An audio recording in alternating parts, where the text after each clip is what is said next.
Thank you for that great case and those stunning images. Thanks so much. I'm Andy Limper. I'm the Associate Chair of the Department of Medicine for Research, and it's a real treat today to introduce Dr. Michael Joyner, who is going to present Grand Rounds. I'd like to welcome Mike on behalf of the leadership. Mike is the Frank and Sherry Kaywood Professor of Anesthesiology. He has had a very distinguished career, originally trained at the University of Arizona in Tucson, and then came to the Mayo Clinic. He is a physiology tour de force in many, many respects. He trained under such luminaries as John Shepard and Kai Rader here at Mayo. He's been funded since the early 1990s from the NIH. He has served on numerous study sections. He just tells me he's done so much study section service that they finally kicked him off, and so he's happy to be retired from that. Mike's research and clinical expertise, of course, in anesthesia, but in cardiovascular and vascular regulation. Mike also has a really, truly unique area of interest also in the physiology of world records and elite athletes. And there will likely be a little tie in that in today's talk. That all said and done, that's the standard. I think about 6 months or so ago, I heard that Mike gave a talk similar to this for Grand Rounds for the Department of Anesthesiology, and there was quite a lot of discussion and a lot of enthusiasm. I know Mike to be one of the most innovative thinkers that I know. He's very articulate. He will challenge you to just really think differently. He challenges conventional norms and mindsets. So I'd like you to sit back, open up your minds fully, relax, and enjoy Dr. Michael Joyner talking to us about Dick Fosbury and guidelines, implications for Mayo. Mike, welcome. Thank you very much, Andy. Thank you very much, Dr. Limper. It's a great pleasure to be here. And how many people here know who Dick Fosbury is? How many people don't know who Dick Fosbury is? Well, you'll know by the end of the talk. And hopefully we'll be able to figure out why he's important for medicine, especially in the current environment. So I made my own objections and disclosures. Are all of the guidelines we're currently barraged with good things? Will they stifle innovation? What happens when they are wrong? Guidelines are frequently wrong, or at least revised, and I have no disclosures, as people have pointed out. And here, again, are the guidelines, or the objectives from the announcement. We want to be able to analyze the ability of guideline practice-based practice to foster or suppress innovation, or at least discuss this. Assess the limitations of practice guidelines. Examine the ability of bureaucracies. We don't have any of that at the Mayo Clinic. To foster or stifle innovation in general and at Mayo in specific.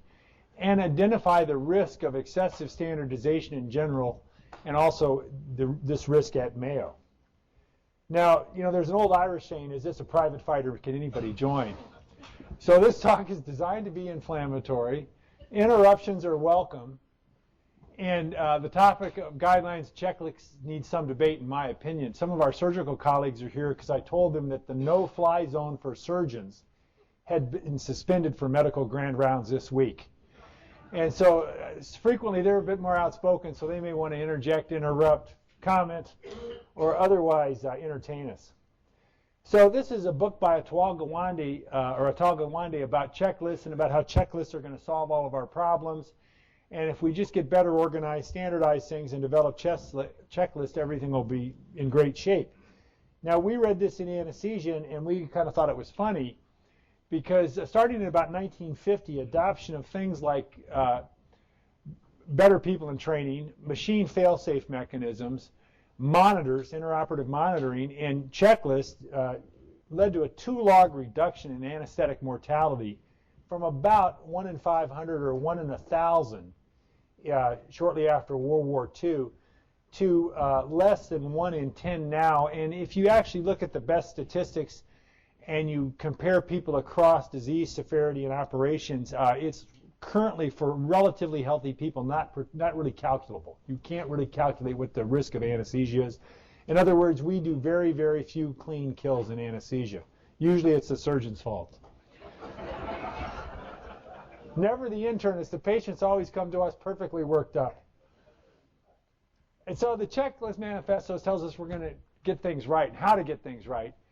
And I would argue that they tell us how to execute the current dogma, which is frequently wrong. And what is the impact on change when bad practices become institutionalized? When you develop bureaucracies, enforcement bureaucracies, that tell us we have to do certain things or we won't get paid or we'll have to go to detention for some reason. What happens when you do pay for performance, which is a good thing, versus pay for adherence? In other words, we're not going to pay you unless you adhere to certain guidelines, no matter how crazy they are. What is the metric and who decides? And more importantly, who defines success? Or, as some people might say, which nameless, faceless bureaucrat defines success? And I liken guidelines to silver bullet thinking because they're easy to understand. They diffuse responsibility. We can all think like we're running a Toyota factory. If we just have enough guidelines and Six Sigma thinking, everything will be fine.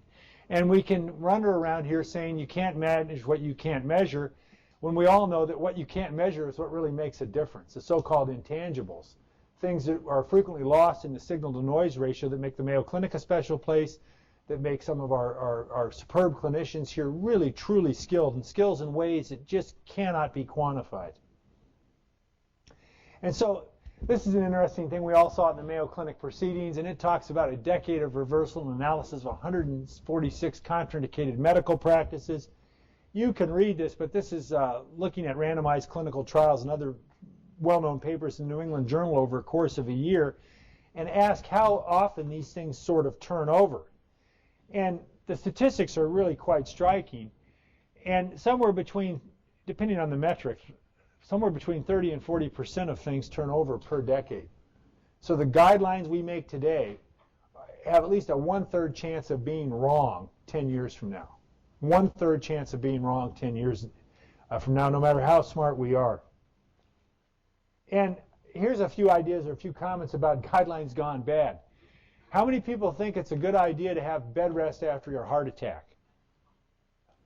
Anybody here?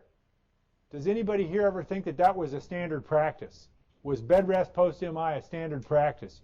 You bet it was. Here's a paper from 1973 where they did a randomized controlled trial comparing 3 weeks of bed rest post-MI to 2 weeks of bed rest post-MI. And they concluded that there appears to be no additional benefit to the patient with an uncomplicated myocardial infarction from a 3-week as compared to a 2-week hospital stay. I'm still trying to deconstruct that English, but I think it means that either the patients who only were in there for 2 weeks didn't do any worse than the patients who were in there for 3 weeks, or they were both equally bad or both equally good. But the point is, these people, and I think when this study was done, it was quite revolutionary, and people couldn't believe that anybody wouldn't keep somebody in the hospital for 3 weeks. Now imagine what would happen around this place if this was the current standard of care. We would have an enforcement bureaucracy, a bed rest enforcement bureaucracy, that would go around here making sure that all the cardiovascular patients weren't getting up out of bed, weren't doing anything that, quote, put them at risk. And we'd have people making sure that they didn't pay us if we didn't enforce this bed rest scheme or strategy. And you can see how this would just sort of get locked into place as the patient circled the drain, because we all know that bed rest is pro-inflammatory, pro-thrombotic, pro-diabetic, pro-catabolic, and anti-vagal. So, you know, what were they thinking? But it turns out they actually were thinking, because the big problem in post-MI, people were having these big LAD infarcts. They were starting to survive their infarcts, and left ventricular rupture was a frequent problem, or at least a dramatic problem, and they didn't want that to happen. So they figured if the people were sitting around, it wouldn't happen. So they weren't completely nuts for thinking this way. Now, how many people here went to medical school in the 1980s? All right, did anybody with heart failure get beta blockers in the 1980s? In fact, if you gave anybody with heart failure beta blockers in the 1980s, the best thing that would happen to you is you'd get lectured about never doing that again. Because it was completely taboo until a number of individuals, most notably Mike Bristow in Colorado/Utah, showed that with normal therapy over 3 months, people with heart failure and ejection fractions of around 25% remained at about 25%, but then they gave people metoprolol. They didn't even have carvedilol then, and things actually went down for a bit, as you might have anticipated, but then they got better over the time. because it turns out one of the major problems in congestive heart failure is chronic sympathetic activation, flogging the left ventricle and making things worse instead of better. Now, how many people think that Bristow and Eichhorn in the 1990s had a novel, this was novel? Anybody here think it was novel? There was data as early as 1975 from Sweden that this might work. There was data as early as 1975, and it took at least 20 years for somebody to test the hypothesis. 20 years to test the hypothesis. How many people here, not as patients, but as clinicians, were ever in an intensive care unit in the 1980s or 1990s? How many people remember getting double PEEP valves so we could make the PEEP 20? So the respiratory therapists were quite inventive here at Mayo, and we had these PEEP valves that would only go, because you had to kind of add them to the machine, and they would only go to PEEP of around 15, and if you put them in series, you could get the PEEP to 20 if you really worked at it. And while you gave the patients incredible amounts of ARDS, but their blood gases were good. And so blood gas is good, ARDS, X-ray worse. But this shows what happens in terms of proportion of patients. And these are the people that got lower tidal volumes, survival and discharge, and these are the people that had traditional high tidal volume ventilation. So it turns out that things we were doing for a long time, the kind of the turn the ventilator up mentality didn't work. But again, you can all imagine enforcement or compliance or pay for adherence bureaucracy set up to only pay you if the tidal volume's high enough. So those are three examples. There's stuff about glucose monitoring. There's all sorts of other things we could talk about. And again, what happens? These things are hard enough to change in the absence of guidelines. What happens when payment is linked to adherence as opposed to performance or outcomes? What happens when an enforcement bureaucracy emerges? And you know, there are nice enforcement bureaucracies, and they're like constantly being reminded through the electronic medical record to do certain things. And then there are more draconian ones. And you know, maybe what happens when no one thinks anymore. And let's never forget the H. pylori narrative. You know, that sometimes people come out of left field with crazy ideas that happen to work. We're going to talk about those a little bit later. So here's a note from Dr. Nahr that we got about 8 or 10 months ago. Because for many years, we needed to give everybody at high risk for an MI, we need to give them perioperative beta blockers. It was a good thing. It was going to stop perioperative MIs. It was wonderful. And we had to go through incredible gymnastics here to make it easy to give people perioperative beta blockade. And it was not a simple kind of logistical thing. And then it turns out that guideline bodies should retract their recommendations based on fictitious data. Without further delay, this should not be blocked by dispute over allocation of blame. The well-conducted trials indicate a statistically significant 27% increase in mortality from the initiation of perioperative beta blockade that guidelines currently recommend. So the guidelines here were wrong because people were lying. Any remaining enthusiast might best channel their energy into a further randomized trial, which should be designed carefully and conducted honestly. So pay for performance principles that promote patient-centered care and ethics manifesto. So there's been a concern, and this just proves I can actually read, because notice this is from the Annals of Internal Medicine. And one of the great things about being an anesthesiologist is our textbooks are much thinner than the medicine textbooks. So we have maybe more space in our limited brain capacity to actually read some of these articles and enjoy them. And you know, initiatives that provide incentives for a few specific elements of a single disease or condition, however, may neglect the complexity of care for the whole patient, especially the elderly patient with multiple chronic conditions. Such programs could also result in the deselection of patients and playing to the measures and so forth. So we've all seen this sort of thing. And so what happens when you have a patient where the guidelines say you have to do X, but it doesn't really pass the common sense test, or coexisting conditions say maybe you need to do something else? What happens if your institution sees a lot of these outliers, then don't meet some sort of Uber metric and end up on the Star Tribune as a non-compliant hospital, or you know, through some sort of crazy score system, or maybe better, U.S. News and World Report, so get a hold of it. And now, as this came about and as this evolved, I thought about the new statin guidelines that have caused so much stir. And I thought the new statin guidelines were kind of interesting, because I keep hearing from people like John Rico Ferrugia that we're going to have omic-based medicine and personalized medicine, but from what I could tell, and I read these articles in circulation carefully, there was no omic-based dosing or drug selection recommended in these trials. They used an archaic risk prediction model based, I think, on the Framingham data. They told us, don't worry about LDL, who cares about biomarkers? And it almost seemed like a put them in the water collection of recommendations. And it seemed to me like anti-individualized medicine, and of course this was very confusing to an anesthesiologist, especially one who gets up every morning, plugs into the Mayo Clinic intranet and reads about individualized medicine and all these other things we're supposed to be doing. And I hear from the Heart Association, the American College of Cardiology, that we should just put this stuff in the water. So again, very confusing. Now, I want to talk a little bit about standard practices and protocols and get into the Dick Fosbury part of this talk. And I think that you're going to enjoy this clip. And Dr. Tom Allison from cardiovascular, he may have been at this track meet and actually seen this jump. The most exciting track and field event was the high jump duel between John Thomas of the U.S. and Valery Brumel of Russia.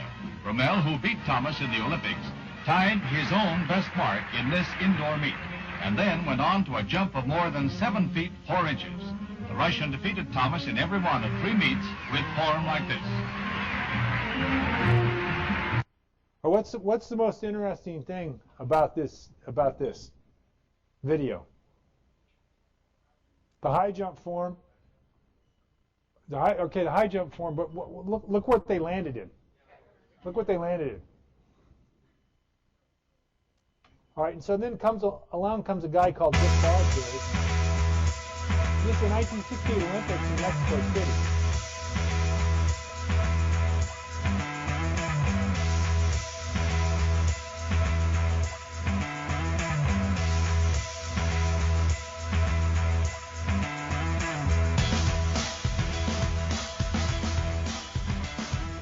Fosbury won the gold medal and hence the Fosbury flop. Now, how many people here think Dick Fosbury invented the Fosbury flop? Anybody, any guesses? Well, let's just say he was a co-inventor. And this is 13-year-old Debbie Brill doing this in Canada in 1966.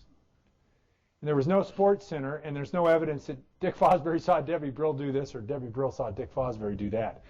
Brill went on, and I think at about age 45, she could still jump 6 feet and won multiple medals in international competition.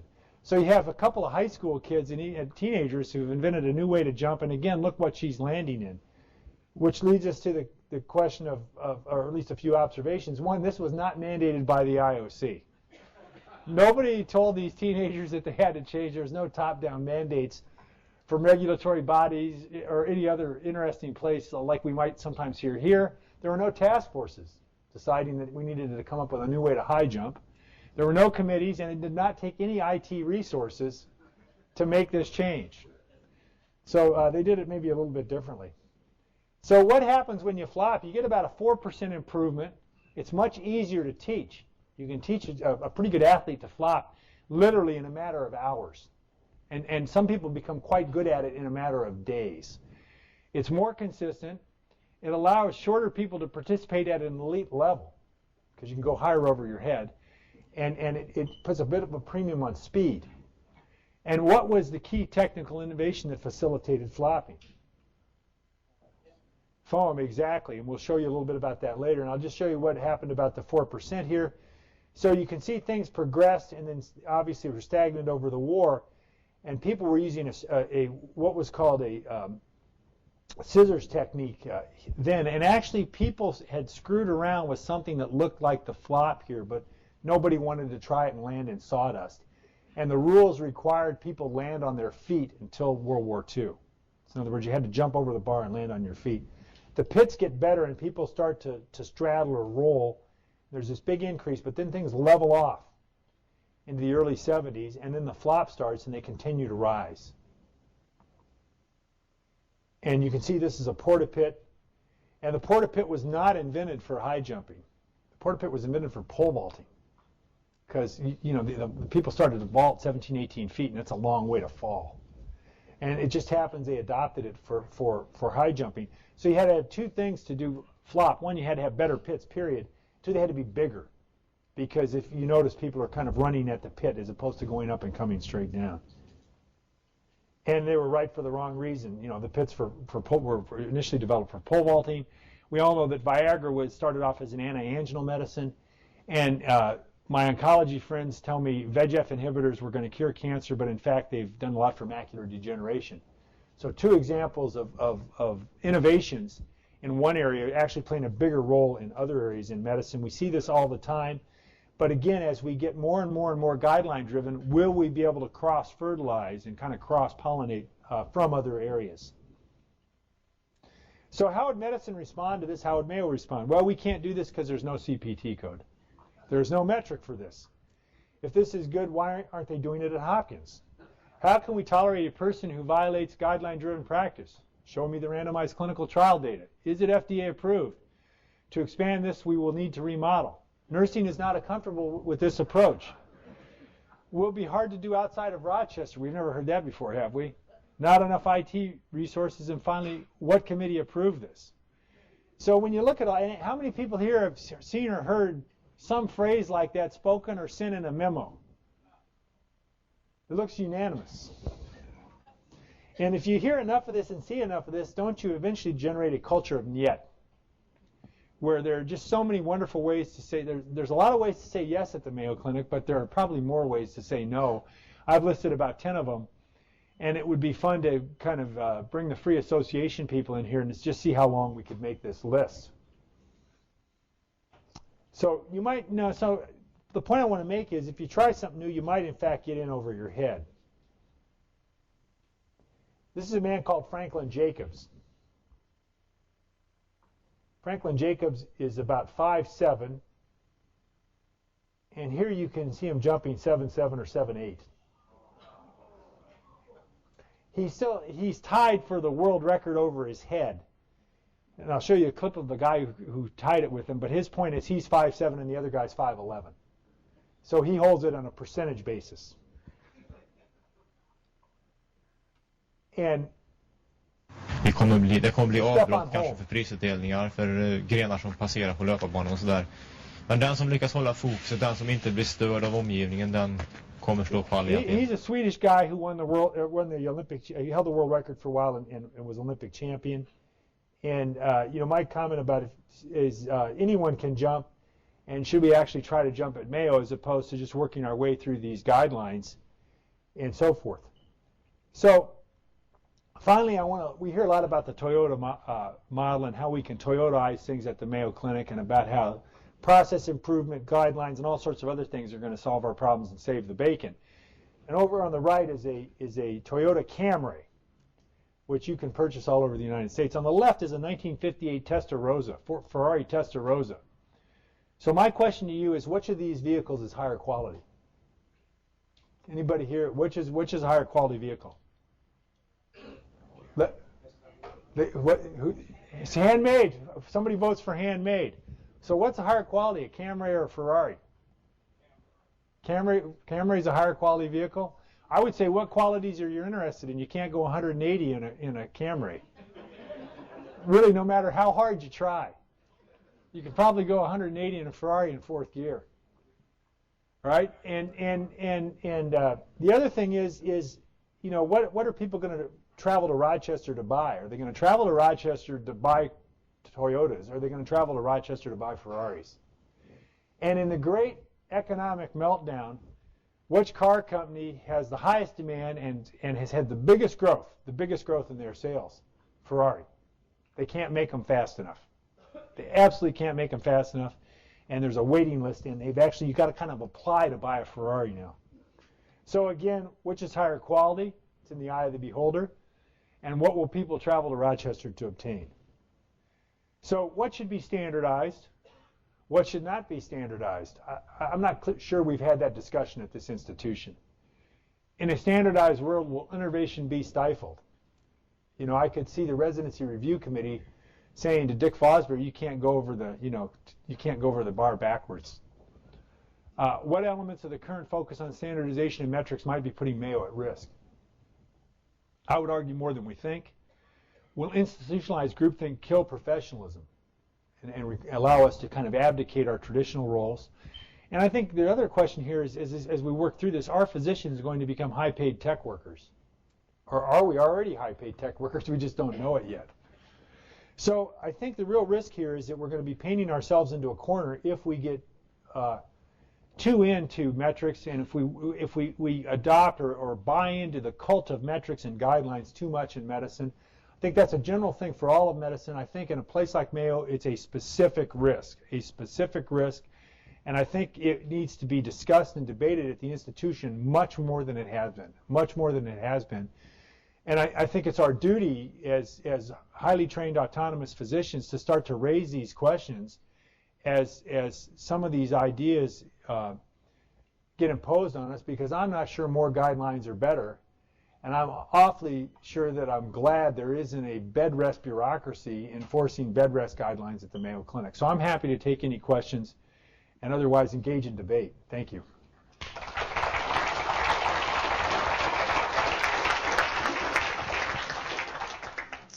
If you have a question, please raise your hand and a mic will come to you. Thanks for the plug, Mike. I was at that Milrose Games running the mile relay. There you go. It's a long time ago. It was the mile relay, not 1600. Here's a question for you. Why did the IAAF allow the Fosbury flop when it disallowed so many other innovative, including the Bortzoff start and the Roosevelt Brown shot put and so many other things? Right. Good question. And I think that's the whole question of how bureaucracies interact with innovation, which is a part of a larger question here. And it's hit or miss. It's not consistent. It's idiosyncratic, and people do it for different reasons. And I think if you could look at certain things that happen around here and ask the same questions. Why are some things allowed and some things not allowed? Why are some innovations facilitated and other innovations suppressed? What started this frenzy? The guideline frenzy? Boy, that's hard to know. You can argue that things starting, you can argue that it goes back to the Industrial Revolution and general ideas about standardization. You can then fast forward to medicine as the last collection of cottage industries out there. And I always like to say ground zero in some of this is the comment that Lee Iacocca made when he said, I'm paying more for the healthcare of the workers than the steel in the cars. And when you talk to people who think about industrial supply chains and they think about industrial standardization, who are large purchasers of healthcare, they look at how things happen in healthcare and they just they scratch their head and say this would never be tolerated in a large industrial organization. So I think that's part of it. I think that there were some crazy idiosyncratic things, and I think as you bring those sorts of things together with more and more data, you get a helpful but sometimes overdone combination of industrial thinking applied to medicine. And I think it's, and we've seen this in other things. We saw it in Vietnam when Robert McNamara, who was a superb economist and industrial engineer who really understood quality in terms of manufacturing, tried to apply metrics like the body count to warfare, and it didn't really work. He ran into some trouble, and it certainly wasn't good for the 50 or 60,000 Americans and the countless Southeast Asians who died. Other questions, Rob? Mike, that was great. The concept of groupthink we always need to keep aware of. Because we never have it at Mayo, right? So if you think about two organizations that actually go back further than the Mayo Clinic, that figured out ways to deal with groupthink. The first is the 16th century. Vatican introduced the term, actually the process of having a devil's advocate. Right. Which was an opportunity for for people to express opposite views without being penalized. And then the Supreme Court has the dissenting opinion, which gets out there and be thought of. I always thought those two examples were things that we as a culture should take in more. I was talking to Bernie King about it in some emails in his role as president of staff. And I wonder if we should have quarterly debates about different topics. Role of physician autonomy in the future of the Mayo Clinic. Has the war on cancer been successful? I mean, you could have all sorts of interesting things that you could get point counterpoints and maybe try to enlighten some people, because I think the tendency for communications professionals to spin things and twist and turn things, and as opposed to having honest, open debate is an issue. I think we all see it in some of the better journals are starting to have kind of point counterpoints or some sort of interaction, crosstalk we call it in some of the physiology journals. So I think that's a terrific idea, and I think we should do more of that. And it would also let the institution test just how far they're willing to go with just culture, which would be an interesting thing to test. Mike, thank you. Hey, Veronique. Hey, Mike. Two quick points. So one is an anecdote, lighthearted, and second is a comment, a question. The anecdote is my son did a research mentorship in Dr. Joyner's lab, and when he came back home, he had a wonderful time, learned a lot, but then he had a completely different outlook on parental input at the end of that, mentorship. So Veronique, I did what I could. Thank you. The question, and I see Tate here and Lottie, and they may want to comment. You know, obviously there's been a lot of debate about physician burnout. And 2 weeks ago I had a conversation with Richard Sharp about the ethics of standardization. And, you know, I was just wondering if you could comment on that. Yeah, I think physician burnout's a big issue, and I think that, you know, physicians used to never file for any kind of disability claims, but evidently that's starting to rise. People do need time to think, and what I find interesting, especially with you guys, because my understanding is that what little control you had over your schedules is either evaporated or in the process of evaporating further. And at the same time, companies like Google are giving their most talented people a certain amount of flexibility so people can actually think. When you talk to somebody like Larry Riggs about his early ideas about osteoporosis, a place where Mayo has made and continues to make with Sunday bleeding, so many wonderful contributions ranging from cellular all the way to epidemiology. Larry told me one time that some of his best thinking occurred in January and February when it was really cold and the schedule in the Department of Medicine wasn't very full, and he was able to have some extra time to actually go and think a little bit.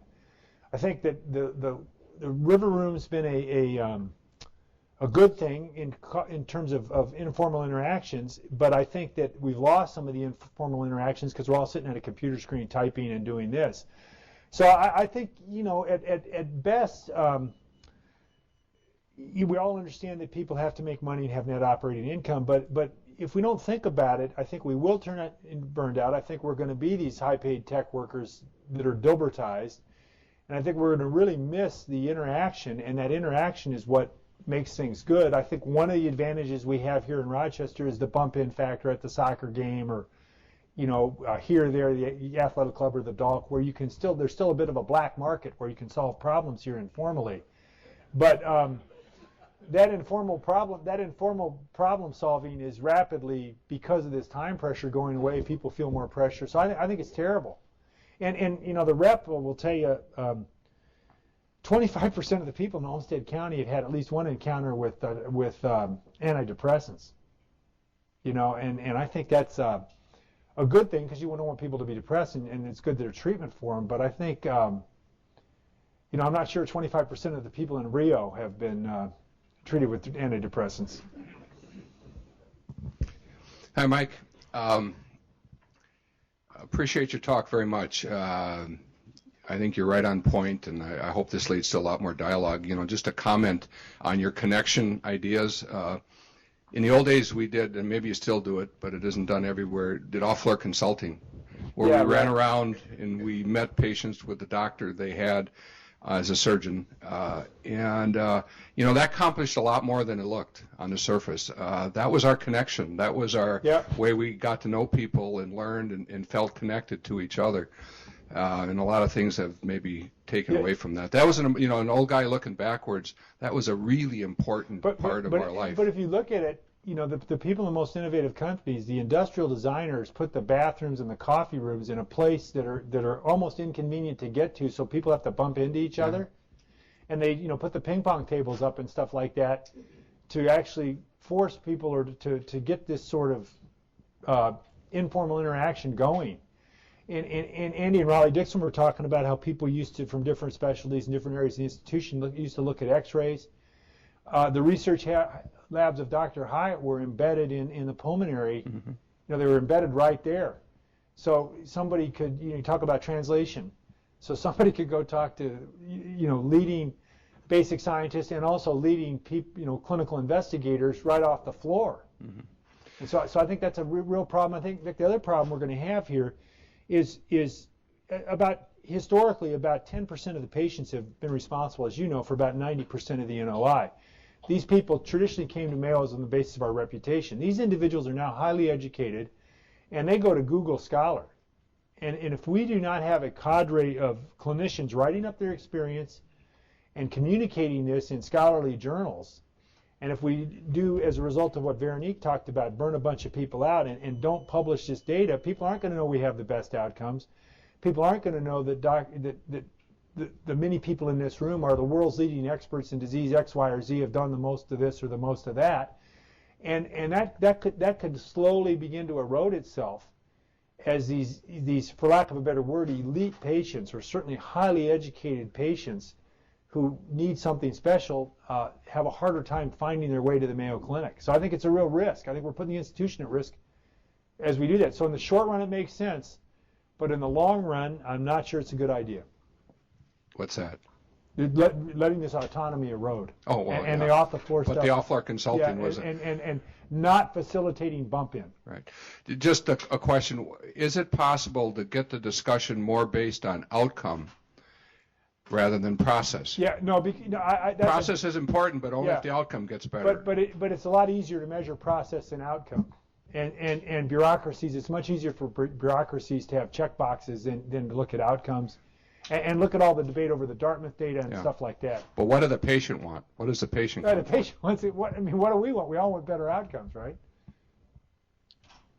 Mike, if I can ask you about maybe to comment on the conflict or stress between desire for leadership and need for control in a big organization like Mayo, and how you would recommend we address that balance in terms of fostering innovation and countering the need for sameness. We're going to switch from track and field to football here. So, people think that Vince Lombardi was a control freak. In fact, he wasn't at all. He had a few simple plays. Each player had reads. So they had a famous play called the sweep that could be run 300 ways. You could call it one way, but there were about 300 permutations depending on what each player chose to do based on what they saw. And I think we should standardize a very, very few things. And I think we should standardize very, very few things. I think we should return power down the food chain, Joe. And I think also we need to declare war on the clerical and compliance burdens. One of my favorite stories when I was doing more with the research committee, remember everybody how we used to have to take the IRB test every 2 years? The federal mandate was every 3. And I think that is emblematic of a culture at the Mayo Clinic of excessive compliance and over-interpretation of external rules, and so forth. So I think we need to declare war on over-compliance or internal amplification of external mandates is the way I would put it in maybe better English, Joe. And I think that we need to have a few very high-level metrics and standardize a few high-level things, and then I think we should let people work it out at the group level. Look at what the guys have done in the ICUs, improving patient care. We've done so well with incremental change there that we're going to get kicked out of the ARDS net because we have so little ARDS here through working, and that's been, that's not pulmonary anesthesia or surgery. That's transfusion medicine. That's all sorts of people have worked together. Informatics, so they figured it out on their own. But if you try to get those people additional IT resources, you get this incredible collection of discussion about, how many